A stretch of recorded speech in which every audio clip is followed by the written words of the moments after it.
For me, motherhood has been a time of supporting differences with women. In our culture, there's this tendency to pit us against one another and to compete. Are you breastfeeding? Are you bottle feeding? Did you use an epidural? Did you not use an epidural? Did you see a midwife or an OBGYN? Are you working at home or are you working outside the home? But for me, it's been a time, I think, for the first time in my life when I could really just be with other women because I was so desperate and completely just want to connect and be open and be vulnerable. So it's been a blessing to have a family, but also to connect with women in a new way. And then we've been able to bond together and actually critique the culture around us in a way that I wasn't able to before I became a mom.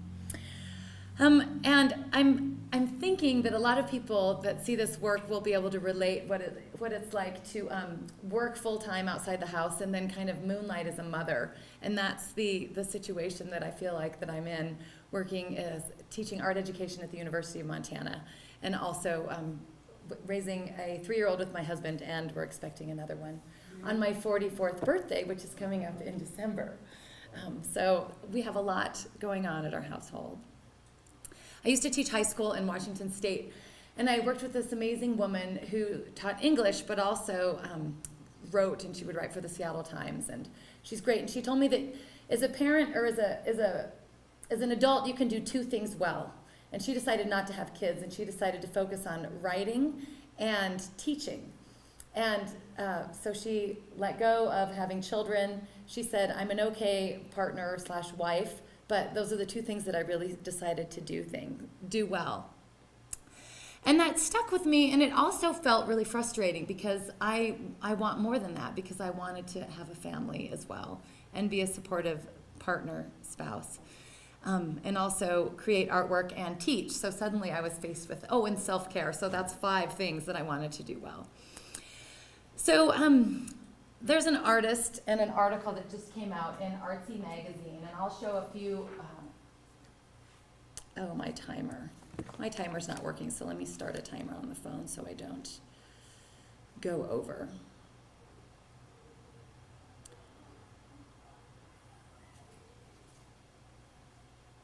Okay, sorry. Entitled, You Can Be a Mother and a Successful Artist. Have any of you heard of this article? Heard of this article? I'll pass it around. Welcome. And the famous performance artist Maria Abramovich recently made headlines by telling German newspaper, I can't pronounce it. She writes, in my opinion, having children is the reason why women aren't as successful as men in the art world. There are plenty of talented women. Why do men take over the important positions? It's simple. Love, family, children. A woman doesn't want to sacrifice all of that. This statement outraged many in the art field. Kara Walker, who was also a mother, was outraged. And Tara Donovan, another artist, responded by writing, while I understand the pressure of the art world all too well, the notion that women must sacrifice the pleasures of motherhood for the sake of a career reflects insidious double standards from a bygone era. I think Abramovic has chosen to operate in an art world that reflects the values of this bygone era, where masculinist hierarchies determine what constitutes value and success. This is the same art world that privileges male artists at auction with higher prices than women. So I think that comment, it's partially true, because I know that we only have so much energy per day, and that is given out to different people or needs that may arise. So on one hand, I can relate to both sides of this story. And I think too, when I first gave birth at age 40 to my 3-year-old, my daughter who's now 3, I felt this sudden surge, this loss of alone time. And I felt this intensity of this new riveted interest in parenting. And also, I developed a fear of mortality that I hadn't had before. It was this weight of caring. So my world turned inside out. I wasn't prepared for the love, nor was I prepared for the loss of personal time that I was about to experience. So during this talk, I will first show you some of my past work and my influences, and then current work and influences, and then hopefully share with you some resources for the artist mother. And I use the term artist mother because this is a subjective talk, but you could replace it with writer, parent, if you wanted to. So in the autumn of 2013, I was given modified duties leave through the university. We have an awesome program where we get, depending on your school, but I got paid my full salary to stay home and raise my daughter. So it was a semester off, which is pretty phenomenal because that was connected to winter break, which extended it by a month. So I got to stay home without a loss of pay for 6 months, which was pretty amazing. And I just felt this huge surge of creativity, and it was great because even though I had a newborn, I had extra time to work in my studio. And I listened to this podcast. It's called The Longest Shortest Time by Hilary Frank, and it's released at 4 a.m., I think every 3 weeks or every 2 weeks. And it was a godsend during the isolation of new motherhood. I live about 30 minutes outside of Missoula in the woods, so I was creative and excited, but I was also pretty isolated. Anyway, this story is about Kelly McEvers, who is about my age, and we became moms later in life. She was NPR's foreign correspondent in the Middle East, and then she had a child and decided that she wanted to leave the war zone because of this new kind of fear of mortality that she hadn't had prior to having a baby. And it's just a reminder that motherhood, not for everyone, but can leave us pretty changed. And if you're interested, this is an audio diary of a first year. She was this badass NPR foreign correspondent, and she ran NPR's Beirut bureau, covered the Arab uprisings. She was tear gassed, shot at, and she loved it. And this documentary explores her struggle to move back to the States to raise her daughter. Jay Allison writes, "Among the braver things Kelly McEvers has done is to make a documentary. In 2011, Kelly started to see things in slow motion. She cried unpredictably. She was NPR's correspondent in the Middle East at the time of the Arab uprisings. Colleagues and friends were being kidnapped. Some were getting killed, but still she went toward the story. The next year, 2012, was the deadliest on record for journalists worldwide. It was a huge hit to the tribe of foreign correspondents of which Kelly is a part. Kelly began to wonder, why do otherwise intelligent people risk their lives when they don't have to?" And she said too, she shares in this audio diary how she was working with a psychiatrist that NPR hires to support foreign correspondents. And he helped her understand that this risk-taking behavior is partially nurture and partially nature, and that she probably it was in her brain chemistry and influenced by hormones to be a risk taker and aggressive and pretty much a badass. And so then when she became a mom, she had this cultural and biological shift that not forced her, but urged her to choose a career that was safer. So this is a picture of me with my 2 older brothers. And so I'm just kind of using this as a lead into what does all of this have to do with me and the artwork that I make. And like many women, I am incredibly interested in feminism. And I think that for me it was a reaction to my birth order. I have 2 older brothers and a mother who ran the show of our household and also worked full time. I very much fit gender normative behaviors. I played with dolls. I played house. I had high communication and verbal skills, and I chose the helping profession of teaching. I came of age in the 1990s, and I was informed, conflicted, and confused by second wave and third wave feminism. In second wave feminism, I could relate to it. It was global. It included women's experiences from multiple cultures and countries and ethnicities. I was interested in the right to choose. I dated women. I wore Birkenstocks and went makeup free, but was still addicted to the power gained by being objectified. And I was also toying with being objectified by women and by men. I used beauty as a commodity, and I dug ecofeminism, thinking, yes, we're more humane, collaborative, inclusive, peaceful, nurturing, democratic, and holistic in our approach to problem solving than men. But that also didn't completely resonate with me because of the introduction of third wave feminism. So I wore and wear lipstick, but I wore lipstick when I played rugby in college. I was still interested in being objectified, but I also wanted to challenge nuclear family and family values. I eschewed binaries, and I was living in the heart of the Riot Girl movement of Olympia, Washington in the 1990s, but it also felt intimidating to me. So my reaction to all of this was to fight my maternal urge in my 20s and 30s, and to focus on teaching and art making. This is just a basic review of Feminism 101, to just look at these three waves. And now theorists are saying that we're in the fourth wave of feminism. So the first one, suffrage; second, equal pay; third, looking at the patriarchy. So I'll briefly just go through these four waves of feminism. And this script is written by Pacific University professor Martha Rampton, and she wrote it in 2008. So the first wave was in the late 19th and early 20th centuries. It was propelled by the middle class, Western, cisgender, and white women. The prefix cis means Latin derived, or is Latin derived, and it means on the side of, meaning the self-identity conforms with the gender that corresponds to the people's biological sex, so not transgendered. The first wave of feminism emerged out of an environment of urban industrialism and liberal socialist politics. The goal of the wave was to open up opportunities for women, with a focus on suffrage. Feminism was interrelated with the temperance and abolitionist movements and gave voice to now famous activists like the African American Sojourner Truth, who demanded, "Ain't I a woman?"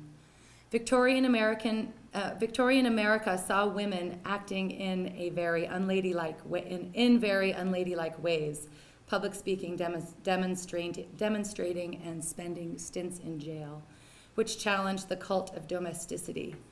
Discussions about the vote and women's participation in politics led to an examination of the differences between men and women as they were then viewed. Some claimed that women were morally superior to men, so their presence in the civic sphere would improve public behavior in the political process. With second wave feminism took place in the 1960s through 90s and unfolded in the context of the anti-war and civil rights movements and the growing self-consciousness of a variety of minority groups around the world. It included women of color in developing nations seeking sisterhood and solidarity, claiming women's struggle is class struggle. But of course, it didn't fully embrace it and encompass the marginalized voice as much as it did the middle-class white woman's voice. In this phase, sexuality and reproductive rights were dominant issues, and much of the movement's energy was focused on passing the Equal Rights Amendment to the Constitution, guaranteeing social equity regardless of sex. This movement threw oppressive feminine artifacts such as bras, girdles, high heels, makeup, and false eyelashes into the trash can. The term ecofeminism was coined to capture the sense that because of their biological connection to Earth and lunar cycles, women were natural advocates of environmentalism. And in the third wave, it began in the mid-90s and was informed by post-colonial and postmodern thinking. In this phase, many constructs were destabilized, including the notions of universal womanhood, body, gender, sexuality, and heteronormativity. An aspect of third wave feminism that mystified mothers of earlier feminist movements was the readoption by young feminists of the very lipstick, high heels, and cleavage proudly exposed by low-cut necklines that the first two phases of the movement identified with male oppression. Pink Floor expressed this new position when she said that it's possible to have a push-up bra and a brain at the same time. The girls, spelled GRRLS, of the third wave stepped onto the stage as strong and empowered, eschewing victimization and defining feminine beauty for themselves as subjects, not as subjects of a sexist patriarchy. They developed a rhetoric of mimicry which appropriated derogatory terms like slut and bitch in order to subvert sexist culture and deprive it of verbal weapons. The web is an important tool of girly feminism. E-zines have provided cyber girls and net girls another kind of woman-only space. At the same time, rife with the irony of third-wave feminism because cyberspace is disembodied. It permits all users the opportunity to cross gender boundaries. And so the very notion of gender has been unbalanced in a way that encourages this experimentation and creative thought.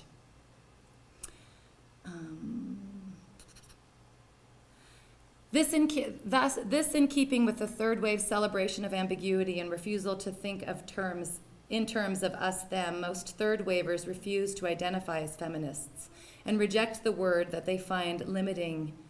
Girl feminism tends to be global, multicultural, and it shuns simple answers or artificial categories of identity, gender, and sexuality. Its transversal politics means that differences such as those of ethnicity, class, sexual orientation, etc., are celebrated and recognized as dynamic, situational, and provisional. Reality is conceived not so much in terms of fixed structures and power relations, but in terms of performance within contingencies. Third wave feminism breaks boundaries. So now, bubbling up is the fourth wave, and it's emerging mostly because mostly young women and men realize that the third wave is either overtly optimistic or hampered by blinders. The aims of the second feminist movement, which were never cemented to the extent that they could survive the complacency of the third wavers. I'm gonna move on. So I don't think would fit into the the idea of a fourth wave of feminism because of her age, but I just thought that was an appropriate image to kind of reflect where we are. So now I'll go into some of the my past artwork that I painted before I went to graduate school. So how did I get here? So in my artwork, I've had a persistent need for order. And painting a composition and arranging a composition is another exercise in creating that calm, like complete feeling that I have when I finally finish a composition.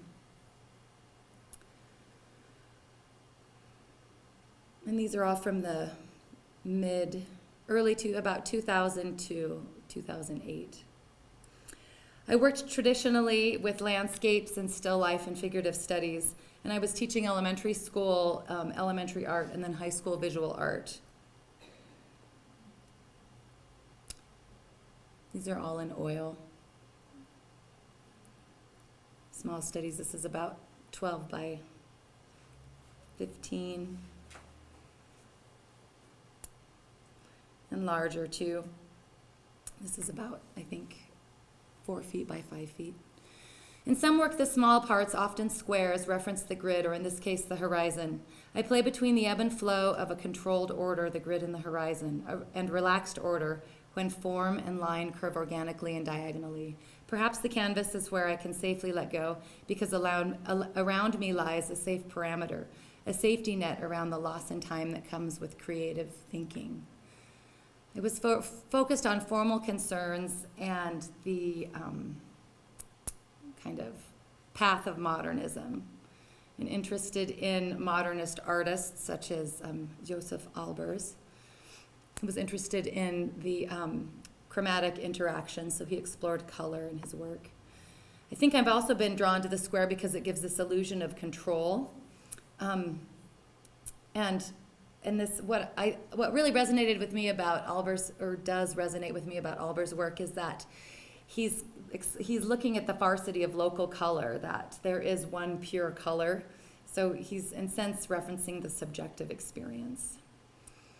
He was also a radical educator, which is something that I think is important. He taught at the Black Mountain College, and a lot of the qualities from the Black Mountain College, such as placing the student at the center of the curriculum, having the activity of learning be experimental rather than from the professor to the teacher, mirrored where I went to school as an undergrad, and for another graduate degree, the Evergreen State College in Olympia, Washington.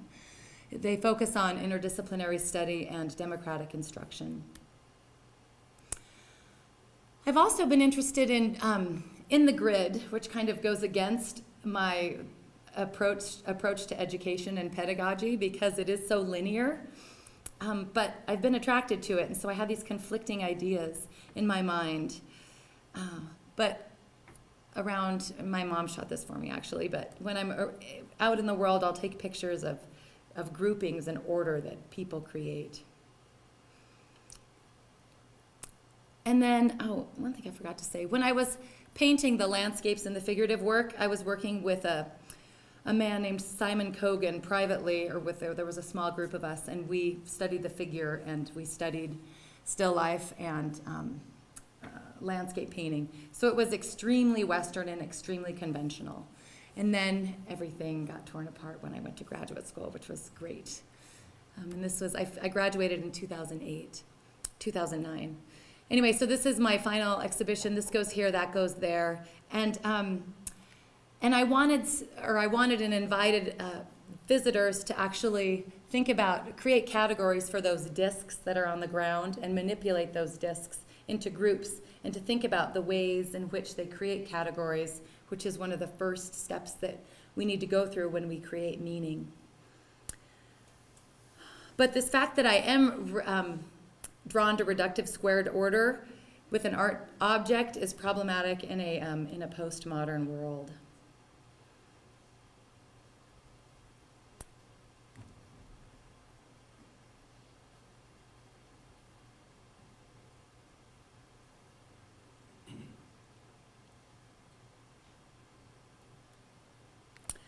I'm interested in the gray space between binaries or opposites. What is between woman and man, able-bodied and disabled, circle and square? Drawing from the school environment, abstraction, children's drawings, and my experiences as a mother, I chart patterns and categories that surface as images are interpreted and distilled, and then finally output into imagery. I'm interested in abstraction, and I think I want to simplify in order to make meaning. Katie Cannon, who's teaching sculpture right now at the University of Montana with us, she writes, "Abstraction is elimination of detail and codification of information. We operate by its principles in all our systems of communication and even in our coherent thoughts. Since we must communicate in the world outside ourselves and not mind to mind, we have the ability to simplify our perceptions into compact, expressible forms such as words and symbols." As an adult, I was diagnosed with learning disabilities, one kind of unspecific learning disability in math, which wasn't a very helpful diagnosis. Also one in working memory and also ADD. But at the same time, I have had this insatiable curiosity about the world and this interest in social justice. And one way that I overcompensate for having ADD is by organizing my environment. So this is a shot of my high school classroom before I started teaching at the university. And I think that needing a sense of order in my environment is directly related to ADD. And I think that that definitely is evident in my work. This is an installation shot at a gallery in Portland, Oregon, 2009. It references schooling, learning, and the making of meaning. I get pleasure out of systems, and I have another body of work that I usually don't show that I categorize as kid rooms, like what could be placed in children's rooms. I get pleasure out of reduction, and these next two pieces I really began to deconstruct modernism. So I used traditional painting materials. This is gesso on panel without any paint at all. And those images, those shapes are raw canvas. And I started at this time too working with parts that make up a whole. And my professors told me that, reminded me that context creates culture, and that it was evident that I was from the Pacific Northwest because of the reference to a totem pole. And I thought, oh no, is this cultural appropriation? But it wasn't, I wasn't aware of it, so I had this interesting exploration of cultural appropriation and intentionality. Was also drawn to the work of, or I also am drawn to the work of Byron Kim. This is his piece, synecdoche. And that word is defined by Merriam-Webster as a figure of speech by which a part is put for the whole, as in 50 sails for 50 ships, or the whole for a part, such as society for high society. In this piece, he reduced the identity to a flesh tone. So each rectangle represents the flesh tone of a sitter. So he calls these portraits that together make a whole. It draws attention to the complex and changing pigmentation of particular bodies, problematizing the notion that any aspect of one's physical appearance, even the color which we equate with racial heritage, can ever be accurately represented. Thus, the work thus implicitly questions the customary assumption on which it seems to rest, namely, that the part can never be made to stand for some broader imaginary whole. So because of my interest in classification and social justice, I started exploring binaries. And I looked at white privilege. And this piece looks at Gamblin's paint colors. And this is a paint called Caucasian, and then in parentheses, flesh tone. And to this point, I don't think that Gamblin, which is a well-respected, high-quality oil paint, has another flesh tone that references another race. This piece is in oil. It's called Welcome to Portland. O. And these are different hues of foundation makeup. Byron Kim, after this successful piece, Synecdoche, that was shown at the Whitney Biennial, and now it's owned by MoMA in New York, he was pigeonholed the skin guy. And so every time he created a new body of work, it was like he couldn't escape this idea that he was the guy who addressed race in his work. But he did come up with a new theme, a new body of work. This is him just posing in front of a painting. And he was interested in spaciousness and silence and observing the landscape. And in these pieces, they're oil 24 by 24.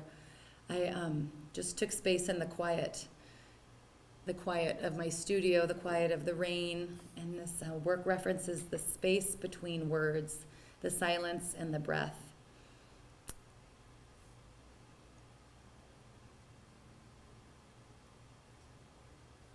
This is little E. And I think, too, even before I had kids, because of my background in education, I've been interested in the formation of spoken language and the written word. And after I painted these, and I realized that Mary Kelly, whose work I'll be showing you a little bit later, also references the growth and development of her son. I just love that we had this kind of same connection in our art-making experience.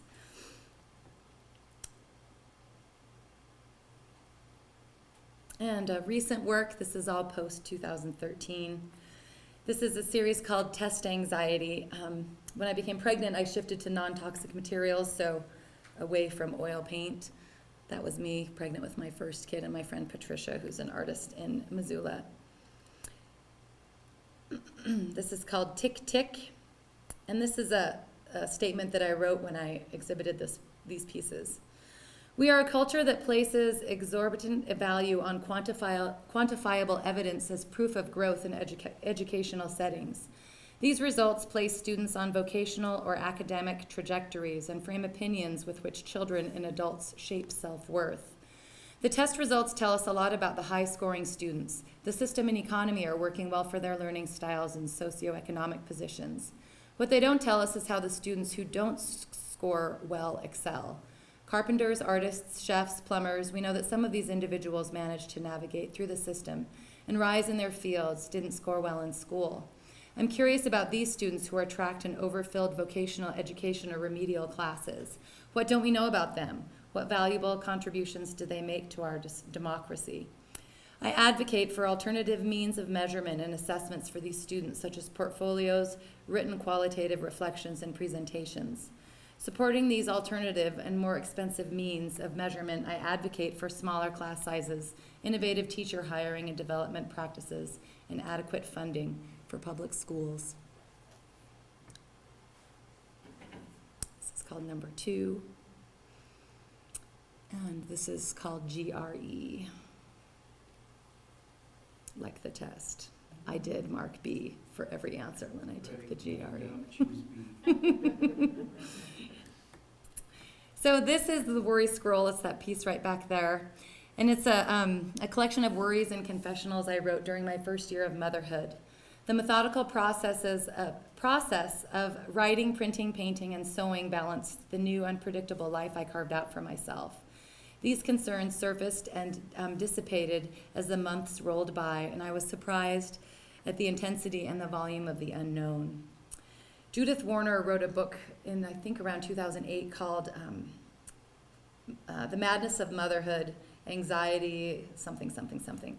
Anyway, she notes, so she researches motherhood in my demographic, which is entitled Generation X, Well-Educated, Middle Class, Third and Second Wave Feminists, White Females. She notes the choking cocktail of guilt, anxiety, resentment, and regret that often comes with the self-doubt we have in parenting decisions and in the juggling act of parenthood and careers. She is interested in the caught-by-the-throat feeling of always doing something wrong.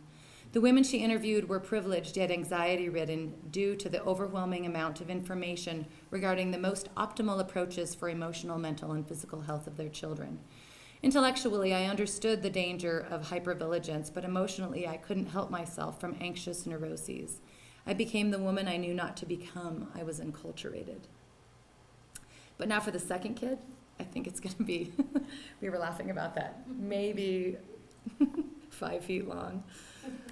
There's no time. This is to do, and it's right there. There are 3 pieces that have fallen, but it's a combination. Each piece represents a month of to-do lists that I made silk prints or screen prints out of.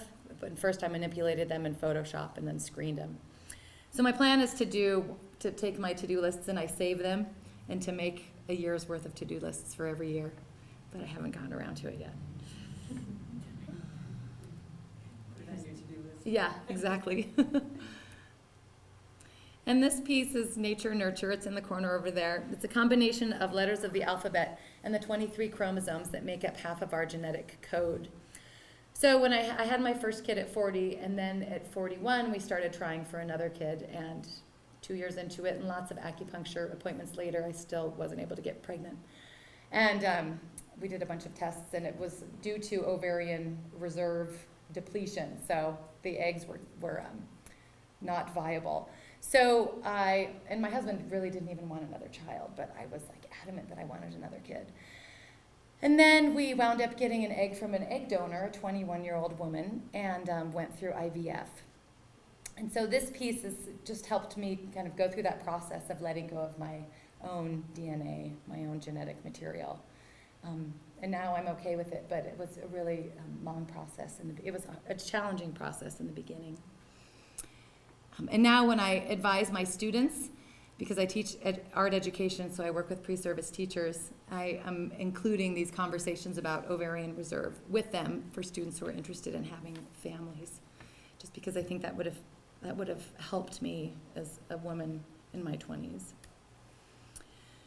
And these back here, it's a series entitled Visceral, and I was just exploring the fragility of the new baby and this visceral, sensual experience of breastfeeding and childbirth and the body in a completely new way.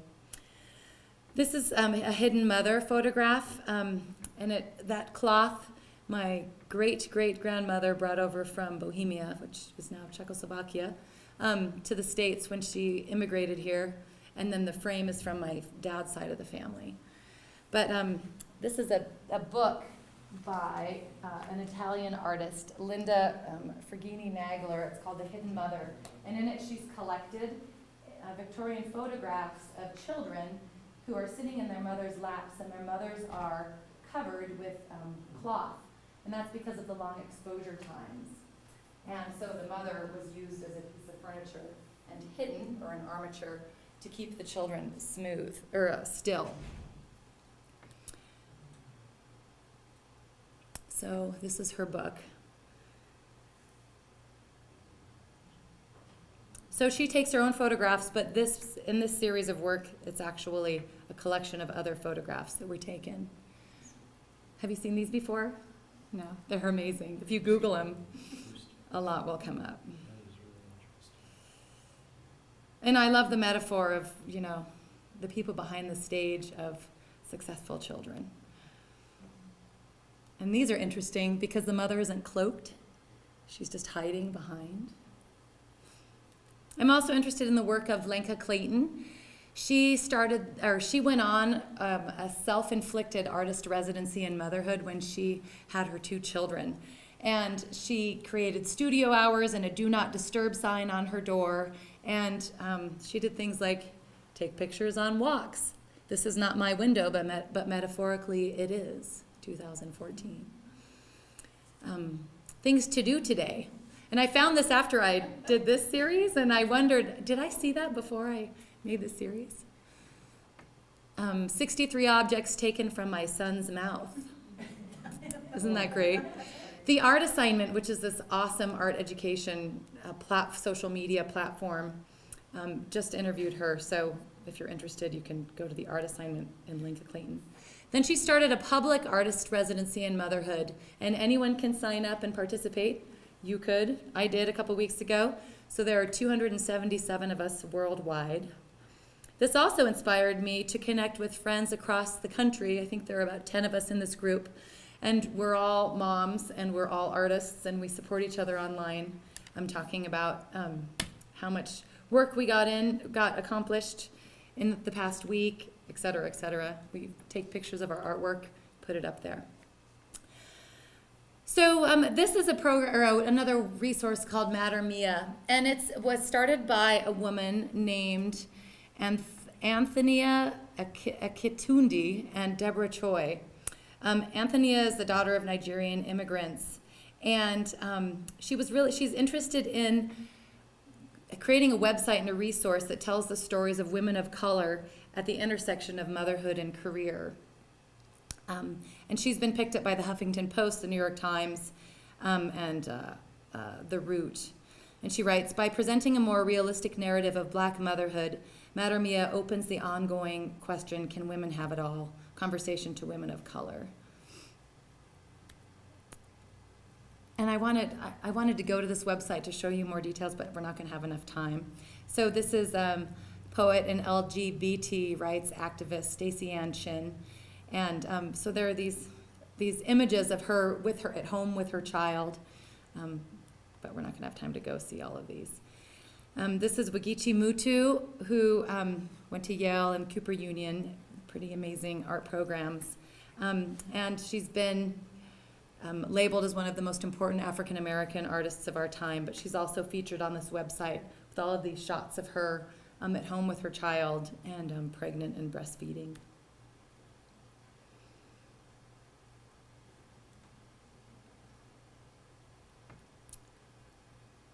This is the work of Colleen Tooten Merrill, who lives in Lexington, Kentucky. She's in my artist residency and motherhood group via Facebook. She writes, my work uses composite forms derived from reconfigured textiles to examine domestic and synergistic relationships. Fawn refers to one still unweaned or retaining a distinctive baby coat. The anthropomorphic figures scrutinize the interdependent and maternal role of mother and partner.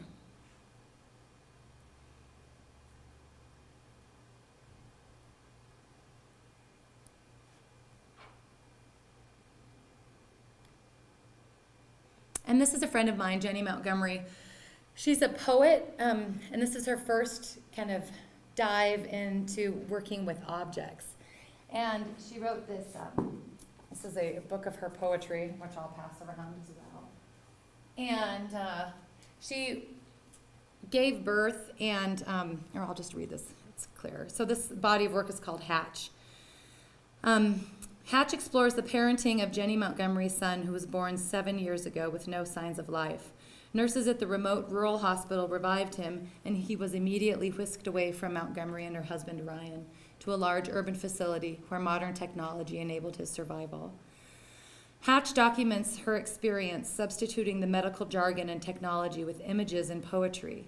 It's an exhibit that touches on ancient ritual traditions surrounding death and the afterlife, the romantic idealization of childhood, and the near fetishization of medical cures and pharmaceuticals.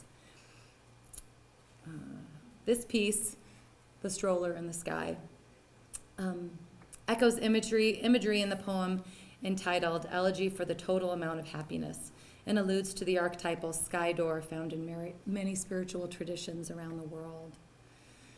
She writes, "This piece allowed me to take revenge on medical records from my son's stay at the neonatal intensive care, which I found oppressive. The language of medical pathology is extremely functional in that it helps guide treatment and justify insurance costs. Yet the spiritual and human essence of the child is entirely erased in the binders of documentation I received. This piece allowed me to redocument our family's experience in terms, that reflect resilience, pride, and spirit."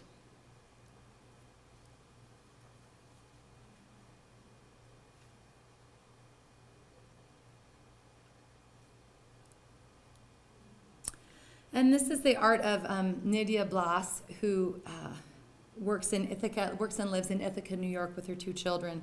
She primarily works with photography, video, and books. And these images are from a series of work called Girls Who Spin Gold, and they're pieces that I pulled out because they reference that process of reproduction, breastfeeding, childbirth. Her work explores ideas concerning lived experience history and imposed constructs.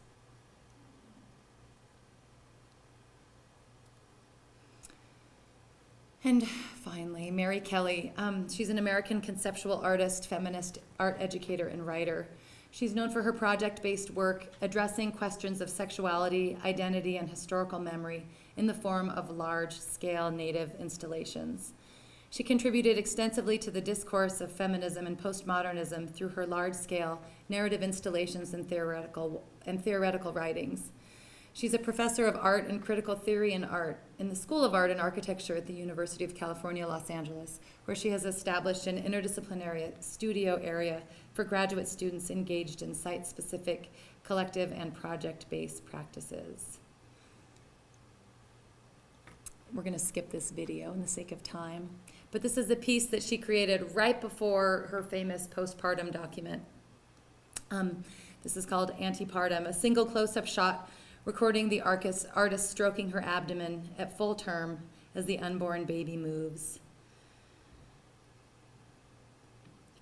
And then once she gave birth to her son, she started a 6-year project exploring the mother-child relationship. Each of the 6-part series concentrates on a formative moment in her son's mastery of language and her own sense of loss, moving between mother, child, and analytic observer. Her work's informed by feminism and psychoanalysis and has had a profound influence on the development and critique of conceptual art. This is the introductory piece.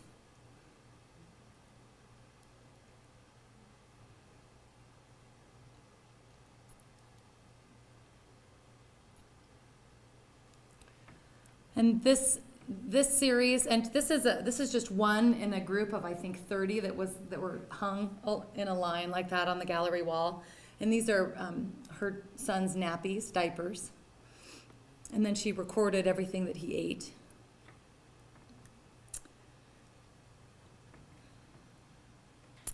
This is Utterances and Related Speech Events, 1975. And again, oh yeah, here we go. 26 of these were in a line on the wall.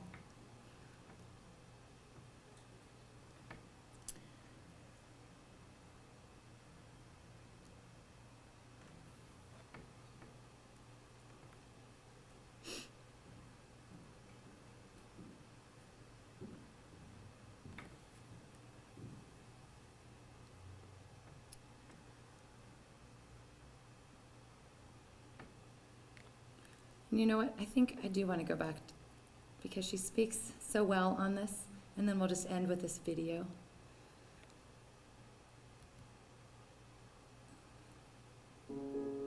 4 minutes long. When I came to London, it was to study at St. Martin's School of Art, because I had heard that this is where conceptualism was happening. And the very next day, I think, after I arrived, there was the largest demonstration ever against the war in this country. The streets were filled. The art schools were occupied, right? And just hot on the heels of that was the beginning of the women's movement. Everything was changing at the same time. We were trying to change our personal lives. First of all, we started trying to live collectively. We thought different forms of family were possible. There were different ways of taking care of children. You know, women weren't taken seriously. You have to remember that. There were no women in government. There were no women in teaching. I was the first woman to have an artist residency at Cambridge. I was the first woman to teach a course on women in art at Combe. Everything seemed to be a first. One of the things that postpartum document is about is the complex psychology of the mother-child relationship and how that underpins something like the social, sexual division of labor. It was about subjectivity, but it was very critically engaged with subjectivity. It would be something where you pulled the spectator into this kind of diegetic space, really, a very intimate space of reading where this narrative unfolds. The point about the woman and her relation to the child is, of course, central and was unique, and I couldn't figure out why no one dealt with this, and that there's nothing but kind of saccharine images of women and children in art, historically speaking. A process like the lint, which I developed at home doing something like washing, and you'd hear the news of the television and you'd be thinking about that while you were working. And when I saw the material, I thought that it just had the ephemeral quality that was necessary to try to tackle that problem visually. How to represent kind of war-related atrocities that had to do with women and children, you know, in a work of art. It was seeing that things in the media sort of filter through into our everyday lives, like we're not separate from the traumatic effects of that. Exchanges with graduate students around their interest in the period of '68 was important for me in doing the piece called Love Songs that was in the document as well. And I only went back to look at that initially because the generation born at that time were asking me about it.